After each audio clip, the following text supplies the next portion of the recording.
Put your faith in the light. Hello guys, welcome to another one of my videos. This is Lightblade. Well, this one we're gonna do a small look at Darkheart Thicket from Legion in the PTR that we're doing time walking Mythic Plus. So we did a 15 on the PTR. We didn't time it because our damage was fine. We just had some mistakes because people were relearning mechanics and all that stuff. So I hope you like the video. I'm just gonna talk over what happens in the video so you guys have an idea of what is killing us sometimes. It's gonna be fun. Okay, let's go with the video. So we're starting up here, and the first thing you know is these packs of cats and spiders. They're kind of deadly, especially the cats for range players. They jump on you and do a lot of damage. This week is tyrannical, so the cats aren't doing a lot of damage to our range. Other thing here that you can notice is the owl things do disorient on the tank, and everything else starts attacking the melee. And that doesn't have a cast, so sometimes it will just happen and kill your melee. It wasn't really annoying back then, it's still annoying now. I think our tank lost their aggro because he got disoriented there and I got hit a bit, but since it's tyrannical, it's fine. These bears, man, these bears do a yell, like it does damage and it stacks. And the stacks don't fall before the next yell happens, so you have like, you gotta kill them before they do their second yell. If you can on Tyrannical, it's fine. You can get up to a third one, I think, and you'll be fine. On Fortify, these guys were deadly because 2 yells and your group was dead unless some really good cooldowns were used. And it also spawned those things that were following us and like take our put that thing on the ground that you can stand up because it deals a lot of damage. Like if you stand on that thing, you die really fast.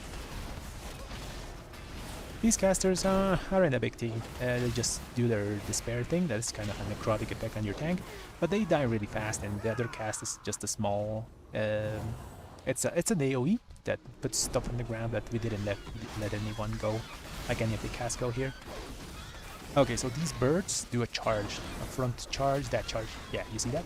You get hit, you get stunned, and you take a lot of damage. The spider here, this spider puts a dot. That's a poison that you can dispel. If you don't dispel, that happens. The green thing explodes and someone loses half of their health.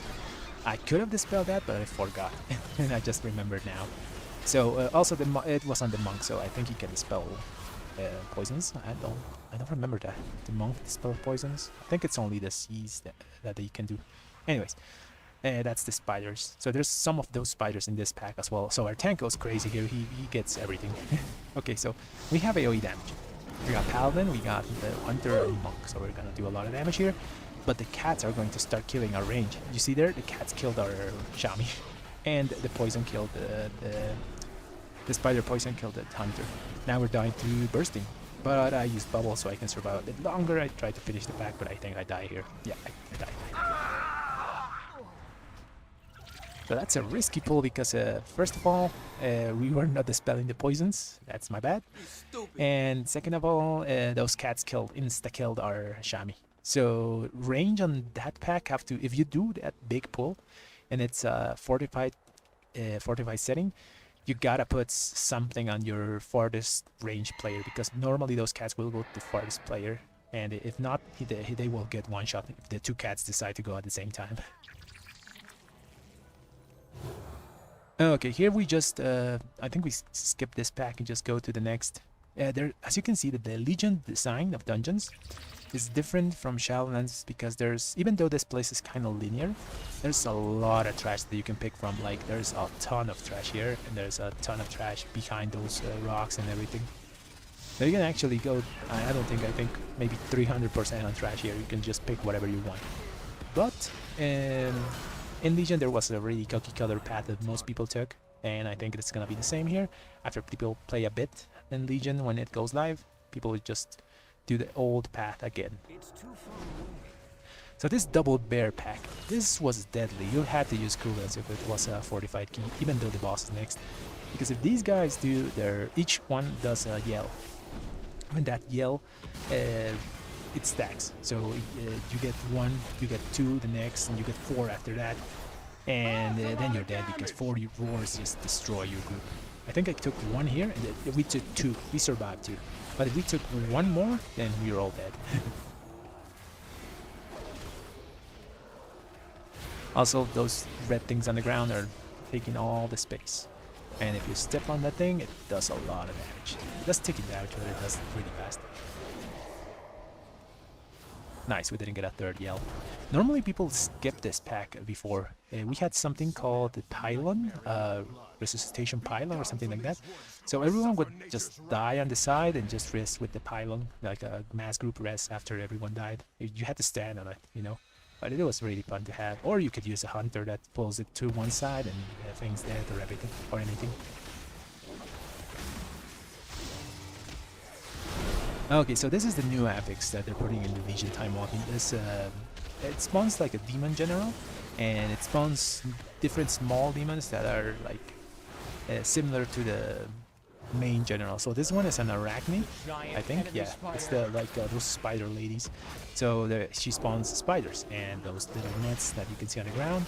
They slow you, and I think you deal less damage. And that circle that deals some damage to you.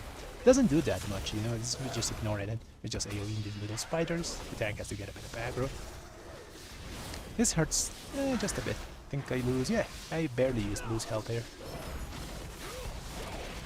Anyways, this I don't think these mobs are do you need like big cooldowns to deal with them? Just maybe 1 minute small DPS cooldown, so you can have cooldowns for the next boss. Mainly just a time waste. Okay, we're gonna talk about the next boss. So this boss on High Tyrannical was a crazy boss because it did when it had two forms. So when it's cat form, it jumps to the farthest range DPS and it deals physical damage and leaves a dot. And the dot hits like a truck. So you can see there, it goes to the farthest player and leaves a dot. Yeah, I think they're fine because even though it's Tyrannical, it's just a 15. The other thing is that bear form. You can see it does a charge. If you're a melee and you're too close to the boss, like inside the hitbox of the boss, it will stun you and you will take a ton of damage.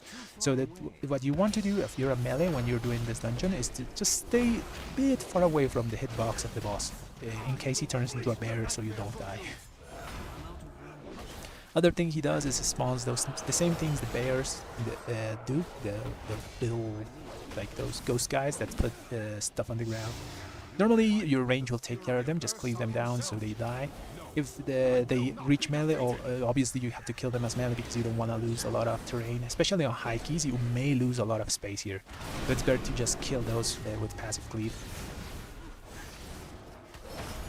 Look how I try to position myself so I don't get like knocked from the bear charge. I try to always be behind the thing. But not in its hitbox. But I was almost in the hitbox, I would have got hit. Anyways, it's a pretty simple tank and spank boss.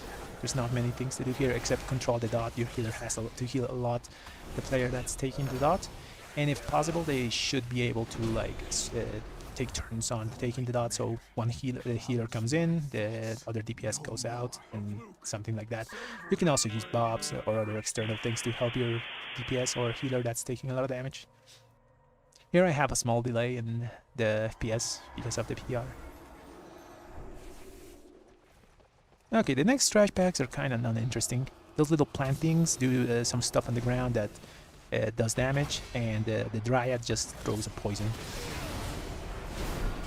I think I'm still lagging. I'm still lagging. Anyways, these packs are just not important. Oh yeah, you see the ground there? That little swirly that deals damage. It's physical damage. It's kind of a lot if it's fortified. It's not. If it's not fortified, you can get hit, but it's better not to get hit, right?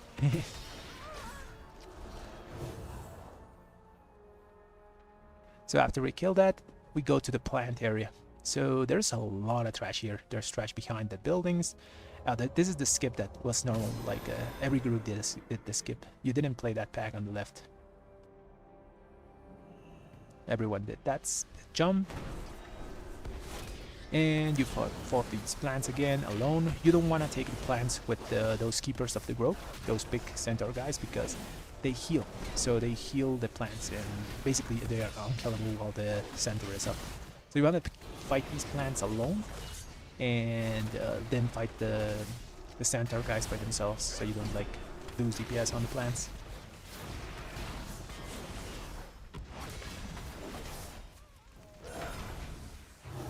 There's so much difference from red now and red back then.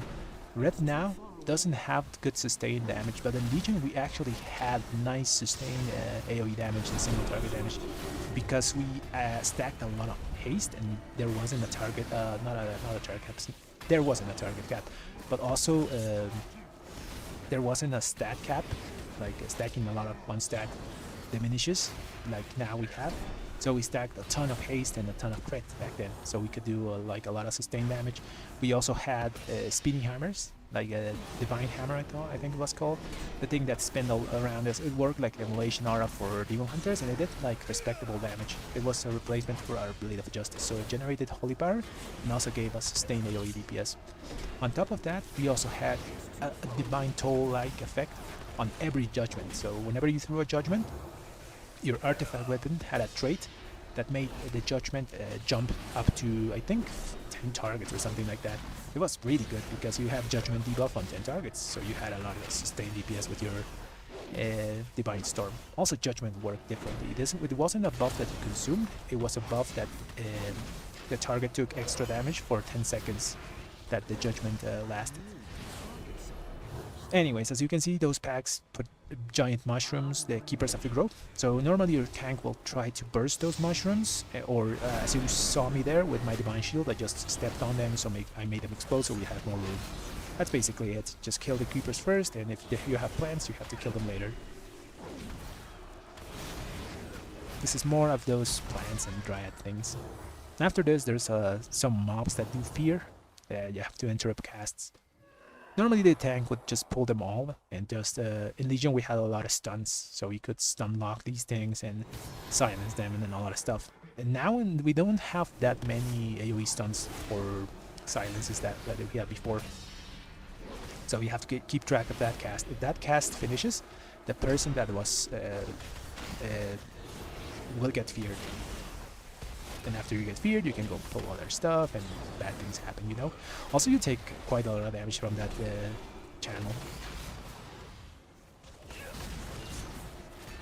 Anyways, these guys don't have that much health. They're kind of melting compared to the other mobs from the dungeon. You see me there using a lot of interrupts, stuns, whatever we can. We got healing. We got, I think, the bear AoE, this disorient, and the shaman interrupt. The next boss was really heavy for tanks, but I think let's stop first before the new Affix there. I think we're gonna spawn the general that drops infernals or something.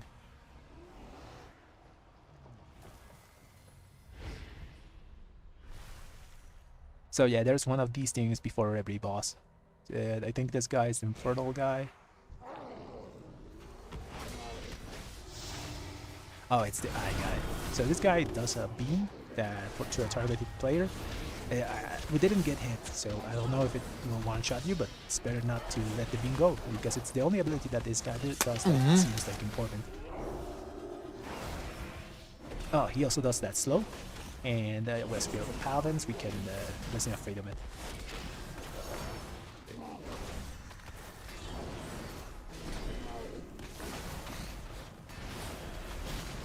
Yeah, we don't get hit by the beam, but probably it's gonna hurt the person if it gets hit. He also spawns a lot of those other small trash mobs.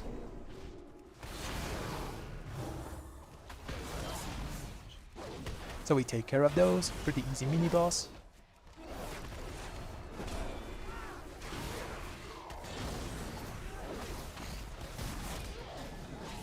I really wanted to go into this key with the old Legion build that we use Crusade and Divine Purpose, but I just went with the normal meta build that we normally use. Anyway, this guy. So this guy does a lot of damage to the tank. He picks up the tank and deals a lot, like a really strong dot to the tank. So the tank has to have something prepared for that, or you have to like heavily heal him or use externals. Here, these circles, as a paladin, you can get freedom and you can like step on them, so the plants disappear and you don't have to deal with those small plants attacking your tank or attacking your group. And the good thing about it is that we can use freedom on every cast, so you'll see that my freedom will be up for the next one. So this is the grab. He grabs the tank, deals a lot of damage to the tank, and throws it to someone else. The person that's getting trolled just moves a bit farther away from the group, and the tank like uses defensives to survive. On high tyrannical, this was a real pain back in the day because the tank got smashed, like really smashed.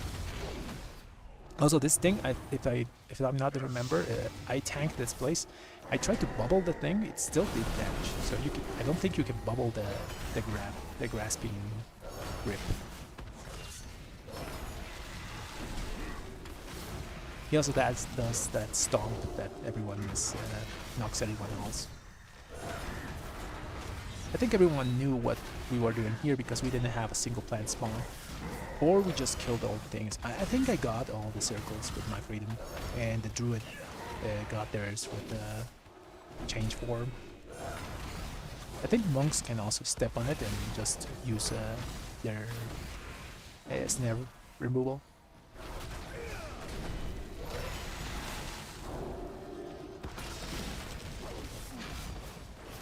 Freedom again, take care of plants, kill the boss.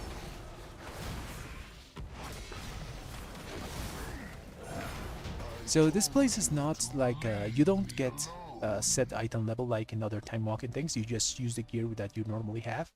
So you can't use, for example, Azurite armor. Well, you can, but you're reducing your item level by I don't know, maybe 30 points if you use 3 pieces of Azurite gear, and I don't think it's worth because you get more stats from the normal gear we use. But I think we could use the Heart of Azurite because that thing really has powerful bonuses even if we lose some stats. Oh yes, let's talk about these packs. These guys burst, and there's like 10 of them. So I just nuked them down there and my group almost died. Don't do that, your group will die in bursting. Other than that, those are just like kind of trash mobs that don't do anything else. This guy is kind of deadly because he does that ball that hit my monk and almost killed him. Did 80% of his health. So you gotta look and kind of not be in his hitbox so you can dodge that thing. Yeah, that ball hit someone and deals a lot of damage. I think my monk died this time. Okay, so normally in Legion before we just ran away from these things, but here we weren't prepared, so we're just gonna kill them. So these guys do a cast. I think it's remember the name. We'll see it here. It's that one, the Metamorphosis something. So yeah, if that cast goes off, another one of the big red guys appears. And you lose time because you have to deal with it. These guys also burst for some reason because, I don't know, Legion was weird. It was annoying that there was a lot of stuff that like bursted in necrotic and there were a lot of small mobs. But it was a really fun time. Normally I remember like my group, we had me and a mage and just the tank. And the rest of the group stayed back and we came here, we pulled every little one of those blob things and we bursted them down like together. Even if we got like 30 bursting stacks, we just immune it. The mage used ice block and my tank, probably my tank died, but the rest of the group didn't die. So we basically ranged the bursting because there wasn't like Blizzard wasn't that fast at fixing stuff like they do now, like oh these mobs shouldn't burst, you know, and Blizzard fixes it and they don't burst. Back then we just had to deal with whatever we got. Okay, here my tank just pulls without 1 DPS. I'm hesitant to use cooldowns here after this because, well, I think we can kill the boss like with the 4-man thing, but I was worried about the one of the abilities of this guy. There's a Earth Shatter thing that makes things fall from the sky and deal a lot of damage to the people they hit. There's the push, and I forgot how this thing worked. So yeah, you gotta be, if you're close to him, the pushback is pretty small. If you're a bit far away, it's really harsh. Like the pushback will make you pull the whelps, and I think everyone else forgot that thing. So we got the whelps. And here I died twice because I didn't see the cast frontal. So try to be always behind this boss because he's gonna do a frontal cast that will one-shot you. Even on a 15 Tyrannical, it will one-shot you. Also, you can't use Bob, you can use immunities to avoid that knockback. And I think I died here. Never mind. I died twice here. I think we're gonna call it a wipe here. Yeah. We pulled too many whelps, and I think it's better to call it a wipe. So everyone's gonna die. I think we even pulled the red dude in the back, the elemental. Not sure though. So yeah, so this boss is gonna be, I don't think it's gonna be a puck killer. If you're doing high keys, yeah, he can be a puck killer. That thing that you see in the ground, I'm not gonna take this because I'm just gonna wait for them to like wipe, and then I'm gonna rest someone. But that thing that you see like falling deals a ton of damage, and it does an initial damage. That initial damage can one-shot people in high tyrannical keys.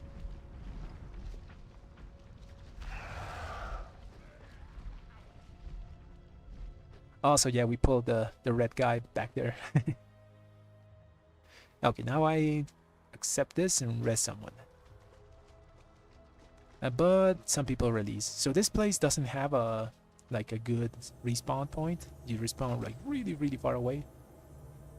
I think at the second boss it's the respawn point, so it's better just to wait for a bow res or something.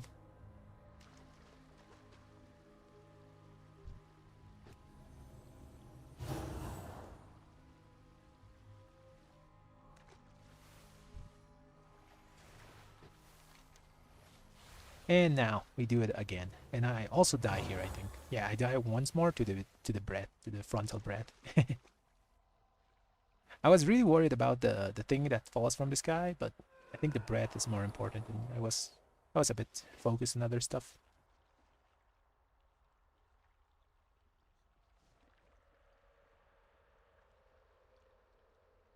Who were we missing? Oh yeah, we're missing the tank.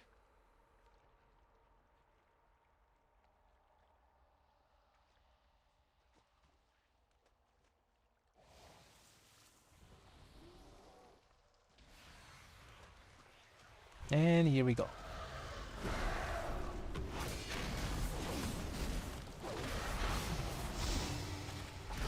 So ideally you wanted to tank this guy kind of in the middle, so your DPS can be not close to the tank, but also can like get close enough to the boss so they don't get knocked away. They have enough room like to do their thing.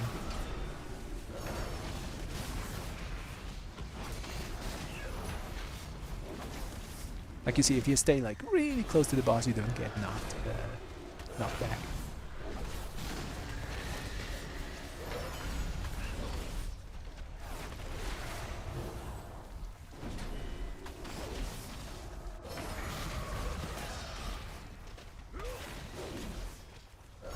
It was a really different boss design back then than now. Like there was a lot of one-shotty abilities in Legion, especially on bosses.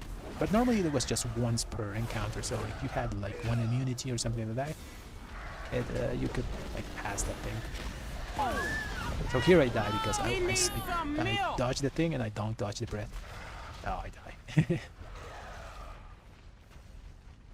Anyways, my group finishes this off.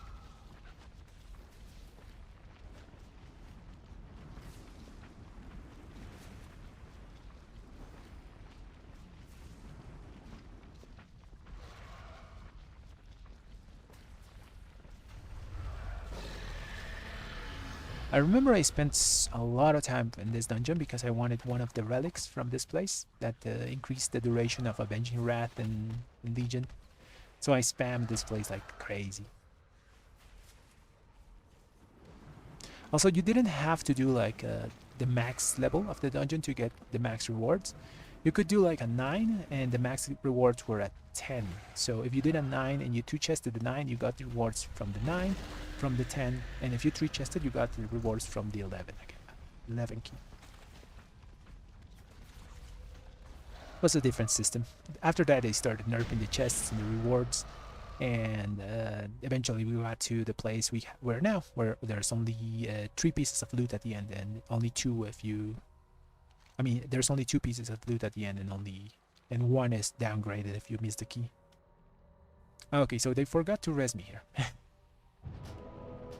I'm not sure if this is the checkpoint after you kill this boss. I don't really remember, but my Shami rests me, and let's go.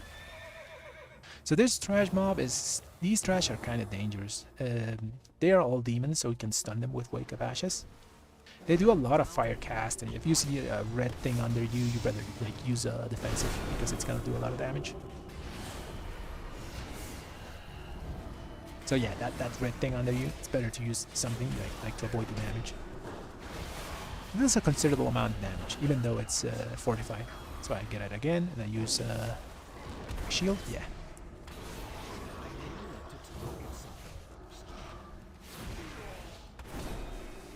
So these mobs are kind of annoying and fortified. They last a long time, and they do a lot of AoE damage to your group. Gotta be ready with those defensives. The next pack isn't working properly, I think, because... or it is. I think it is, but our tank is doing a good job in mitigation. These bats put a dot in the tank that leech health from him. So you see, my tank has those leechy things, and I should dispel them, but I don't, because I'm distracted with other stuff. But those things leech health from the tank and heal the mobs. So if you dispel them, it removes it and the mobs don't heal. These mobs also enraged, I remember, but they don't seem to be enraging. When they enrage, they do more damage, they heal more if you don't remove the dot. So I think that's missing from this place. They have to make those bats enrage. I don't really remember if they do. I'm almost sure though. Okay, so here, normally in Legion in the past, you did the same thing. You use an Imbus pod and you just skip this pack because it wasn't worth the pain.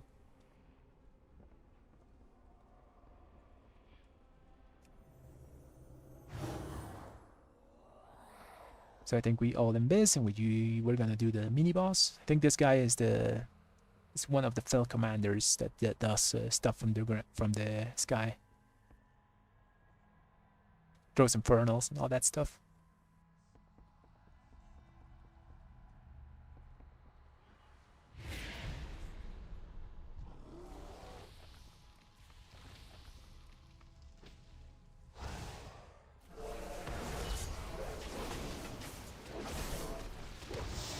Yeah, it's one of those guys from Antaurus. It's one of the boss models. I don't remember what. Monarch, Soul, the Hunter, or something like that. Anyways, he's dying really fast. We're just popping cooldowns on him. So I think you have to soak those things. Like if you soak them, you don't take damage, I think, or infernals don't spawn. But if you don't soak them, the infernals appear. I'm not really sure though. The thing is, don't get hit by his rays. Except the red one, because I think it's a soak. Other than that, you nuke the boss, the mini-boss, and then go to Xavius. So Xavius was an interesting fight, and a really one-shotty one. Because he has 3 things you have to worry about getting one-shot. First of all is the main one-shot ability that you have to use a defensive or you die. At 50% he does a cast, but it doesn't show the cast, it just does the cast. And you have to prepare a defense. So he does like a pseudo cast, but it just doesn't show a cast. That's it. He does a ton of damage to the whole group. So prepare a defensive, an immunity if you're doing a really high key or something to survive. Another thing he does is that feed on the weak. He does a beam on someone and deals a lot of ticking damage to that person, so the healer has to spot heal them really fast. He also does 2 debuffs. One is growing uncertainty or something. That red thing. You don't have to get near that person because he will get feared. And the other one is this one, that's purple circle, that you have to get near that person. If not, he's permanently silenced. He also does some bolts that do a lot of damage to a random person, to a random person in the group. So this is the big cast. You see, I used the defensive and I'm fine. Could have used bubble, but and at this level, I don't think it's gonna kill us. So you see that red thing that's on my monk. He's like running away because if he gets near someone, he gets feared. I was taking a lot of damage from that like beam thing, and I just bubbled it. I think it's better to bubble the beam than bubble the big 50% damage. My Shield of Vengeance seemed to be okay there. Those Nightmare Balls deal a lot of damage. You can see there I'm getting chunked. On really high keys, that those Nightmare Balls were just one-shots, I think. You actually went here with gear like tank trinkets and other stuff that helps you survive more than the damage. Also, if you get hit by one of those swirlies, you die. If the boss gets hit by the swirlies, he deals more damage. So it's better not to get hit, you or the boss. And that's Darkheart Thicket, guys. Damage was pretty fine, considering this is the after the monks got buffed and their damage is now uncapped as well.